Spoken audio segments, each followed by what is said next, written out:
Welcome to week 43 of Cougs on Cougs. I'm Mary. This is Jess. Hello. We're coming off a win. Always a good feeling. I missed basketball, though. It's mean to, have one and tease us with that and then not have anything. It was totally a tease, but we've got two games coming up, so I'm really excited. As always, I'm going to start with our notable quotable. Jess found this one. Actually, you found it, but who retweeted it? This would be Coach Tim Lacombe on the basketball team. We found that if you need a good quote of the week, you search for the coach's Twitter. Seriously. Okay, so this is from Hugh B. Brown. Not Hugh B. Brown, Not to be confused. Not that one. Hugh B. Brown. He said, I learned this a long time ago. Your two best players have got to be winning players. Winning is their number one objective. It's an interesting quote. Yeah, and I feel like for our team, our basketball team particularly, you could change it to your three best players have got to be winning players. And I think that's going to be a big shift in mindset with this team, especially with Eric, Nick, and TJ coming from Lone Peak, where they won a lot of games, including a national championship. They hate to lose. And that's going to spread to the rest of the team. And, a lot of those guys that we've recruited, they're all winners. And so this is going to be an interesting battle. They are not going to want to lose. And it helps to have guys that are unselfish and just care about winning. And not their own stats. So it's true. That is some food for thought. We will start with coaching from the couch with a guest, Gabby from Cincinnati. We are using Skype for our coaching from the couch segment this week for a very special reason. We have our guest, Gabby Riley. Gabby, welcome to the show. Thank you. So you can find her on Twitter. She is at GabbyGirly88. She's a great follow. And she's still in Cincinnati, which is why we're using Skype. So she went out there for the game. So we definitely wanted to have her on to talk about kind of how that went. Yeah, I want to know, being out there, what was it like? What was your favorite thing you did besides the game? And what was the game atmosphere like? My favorite thing is Grater's ice cream. They had that at the game. The atmosphere was great. I had, I was going to the bathroom right in the beginning, and there were ladies that would come up to us. There's all BYU shirts in the women's bathroom, and I was like, am I in Provo? And they're all just like, oh my gosh, this is the most Cincinnati has ever seen, a visitor team come, and it was awesome. So that's crazy. Yeah, the fan turnout was definitely a lot bigger than I expected it. Oh yeah, I didn't. You think so too? Mm-hmm. It was pretty loud for BYU. It was amazing. Let's get into coaching from the couch. So that was a win for us. It was 20-3. A lot of people are calling it an ugly win, but a win's a win, so who cares? Exactly. Sure. How can a 17-plus win be an ugly win? I know, right? Let's start with what went wrong. We've got Coach Blanchard, Coach Tyler, and Coach Riley. So I will start with what went wrong. And this is kind of obvious, but Taysom had problems throwing. It's not anything new. He underthrew more of his passes than he hit on the money. The thing that I noticed is more often than not, receivers had to stop and turn around to catch the ball so that they couldn't get very many yards after they caught it. So everyone's saying, that throw to Jonah should have been a touchdown, and it wasn't because it was underthrown. What do you think went wrong? It's slow start. That's just what's been happening all season, and Taysom, he's been having trouble, but it's mainly just the slow, we don't really do well to the fourth quarter. Luckily, it wasn't like that this game, but yeah. Do you have something that went wrong, Coach Tyler? I think it's kind of a bigger picture thing for me, but especially to this point in the season, a lot of times in the past when we're playing easier schedules, easier teams, there have been moments where you can get a lot of your backups in to get time and get experience. And we've played so many close games that just hasn't happened. We've had our starters play most of the games at this point. So I was hoping this game might be a chance where we could maybe get a good solid lead early and then play some of our backups, including Tanner Mangum, and we didn't see that, and we haven't seen that yet. So I feel like we're maybe losing some of that development, but I do expect, this Saturday and going forward that those guys will get some time. Okay, so we'll move on to happier times, and we'll talk about what went right, because we did win the game. I kind of liked this game. There's a lot of things that happened that I really liked, and one of them was the way that we managed the clock again. And I was thinking about this because I think it's really smart on Ty Detmer's part. I think in the past we've done this whole go fast, go hard thing to the point where, we're just trying to outrun teams, run as many plays as we can. and all that, wear them down. Yeah. And this is a completely different philosophy from Ty Detmer, where you're slowing things down, taking longer on your possessions, controlling the clock more, giving the other team less time. And I feel like in some of these, better teams we've gone against, it's really been a big plus for us because we may not, with the type of school we are and the type of athletes we get, we may not be able to compete with, some of these guys if we're doing that go fast, go hard. But with, slowing things down and grinding it out and using our run game and everything, that gives us an advantage. And I thought here you really saw that. If you don't have the ball, you can't score, right? That's right. And it also keeps your defense fresh, which is nice. You know what was funny is, did you hear Coach Sataki before halftime? Gabby, you probably didn't because you were there, but on TV, he kind of threw some shade at the offense because he said the defense needed a little break. So you can tell that clock management is important to him as well. Yep. Okay, Coach Riley, what do you think went right in that game? Oh, all the receivers. They were nothing like Boise. They caught the ball. They made, Taysom still was throwing not so great, and they still caught him, and they kind of made him look good. So definitely that was a huge difference. So Boise was rough, but I don't really have a receiver to complain about after the Cincinnati game. They were all amazing. So I watched some of that again, and Nick Kurtz and Colby Pearson both looked really good. They were huge. They didn't even have a semblance of a drop. I think there was only one drop to Braden El-Bakri, and I think the throw was a little bit sketchy. So that's huge improvement. Yeah, and then you had big plays from Jonah and from Mitch Juergens. So there's some good stuff happening. Yeah. What I wanted to talk about was defense. They were obviously huge because Cincinnati only scored 3 points, and while a lot of that can be credited to the offense just holding on to the ball, defense had a huge interception in the first half to change momentum when it really did kind of feel like momentum was going Cincinnati's way. Yeah, they were about to score. They were. Shout out to Tim Chesney for pulling that down. And then we stopped them 2 times on 4th and shorts when momentum would have very easily been given back to them if they would have converted. So big shout out to the defense. Hey, Gabby, thank you for joining us all the way from Cincinnati. Thank you. We hope you travel back safely. And I don't think we mentioned it was Gabby's birthday yesterday, so make sure you tweet her and wish her a happy birthday. It's time for a Cougs in the classroom. It's time. School is back in session. There are some new rules. Gotta love them. Interpretations of rules. Yeah, which is even worse. I wish it was new rules. So I think it's good stuff, though.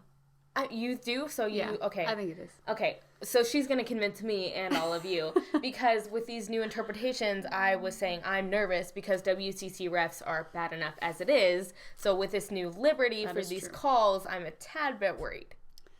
Well, yeah, I mean, the end goal is a good thing. We'll see how they get there. Okay, all right. Make your case. Okay, so let's give you some background. So last year, the NCAA implemented some big changes. One of the biggest ones was changing the shot clock. If you remember, it went from 35 to 30. And that was to, try to speed up the game a little bit and all of that. And then they also focused on creating freedom of movement is the way they explain it. Okay? Sure. So the goal is to try to, improve the watchability of the game, right? Because sometimes you get these games that are low scoring, in the 40s, and they're just terrible to watch. True. So I actually saw this from Seth Davis today, which if you don't follow him on Twitter, he's a great follow. He feeds trolls every Sunday night. He just answers questions, and he loves Jimmer. That's my favorite thing about him. He will try to find any way to bring Jimmer in a conversation. Anyway, so he explained in one of his columns that last year scoring actually with those new rules went up from 67.2 points a game to 72.6. So there was a jump there. And then possessions per game, assists, and field goal percentage also all went up. And then there's a fear that fouls would go up as well. And it did, but only by 1 per game. No, that's not bad. So yeah, not bad at all. So this year, the NCAA released a video about their interpretations of the rules and what things they're going to be focusing on. We'll embed that or link to it. Yeah, we'll definitely link to it.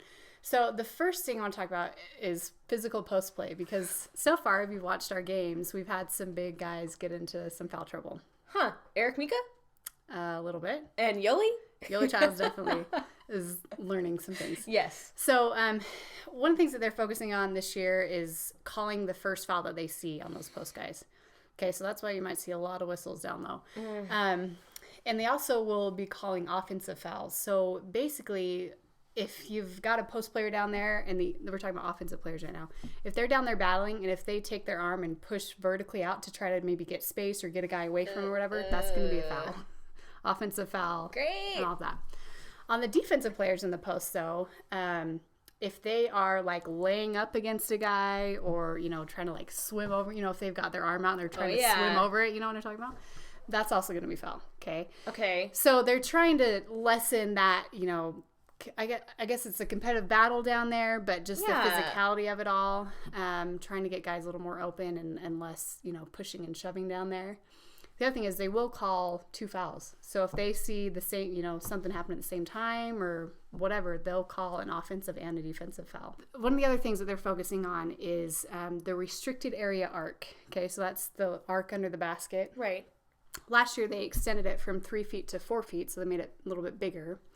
And so this year they're focusing on being grounded in that restricted area. With that restricted arc now, if they are standing within that arc or on the line or anything and they create contact with an offensive player within that, it's going to be a blocking foul every time. Okay? And the goal there is to try to lessen charge calls. Okay? And the incentive to try to draw a charge. That's like a fundamental part of basketball, trying to draw a charge. Yeah, but they're also changing it a little bit too in how they interpret this. So they're giving the defensive player that if he's within that arc, but he goes straight up with his hands vertically, okay, you can jump and you can go straight up. And there's contact. That's not a foul anymore. Because what they're trying to do is increase the incentive to block the shot rather than take a charge. Okay. Does that make sense? Yeah. So yeah, in that case, you're going to be better off trying to just go straight up and block than you are, trying to slide in or whatever and take a charge within that arc. Another thing that they're looking at a lot are they're focusing on rebounding and fouls on rebounds. So anytime you displace a player, so if you're shoving a guy, anything like that, they're going to call a foul, obviously. And then they're also paying special attention to hooking. Yeah, so if you're hooking a guy and try to drag him or push him out of the way or whatever, that's going to be foul as well. Dang it. They're particularly looking for that. And then there's this one that is actually away from the basket for the most part. So they're also looking at verticality. Okay, so these are all, terms in the rule book and all of that. Jargon. Yeah. So with offensive players who have the ball, if they are making what they call a normal basketball play, so that's defined as shooting, dribbling, passing, or also now, this is a different change, moving the ball from left to right. Okay, so I'm going to show you what this is. Yeah. So if you have the ball and you're moving it, so if a player is doing that and you're defending, you have to give them space. You can't be right up next to them. So how do you play? We already don't play defense as it is. How are we going to play defense now? I think it'll be a good thing. So remember last year there were a lot of times where you had defenders who are right up next to a guy, holding the ball. Yeah. And the guys, trying to get a little bit of space so they can pass or whatever it is. You see, someone barely clip them, and what do? They flop, fall on the ground, and you get an offensive foul called on you. In this case, if you're doing that, as long as your arms are going vertically, okay, so if you're going up and down as opposed to horizontal like this, okay, it's going to be a defensive foul if there's any contact. Shoot. Okay? Not an offensive foul anymore unless it's excessive, or unnecessary, then it's a flagrant. But in most cases, I think you'll see that it'll be a defensive foul. So one of the other things they're interpreting differently, if you remember last year they added a rule that during a live ball, only players can call timeouts.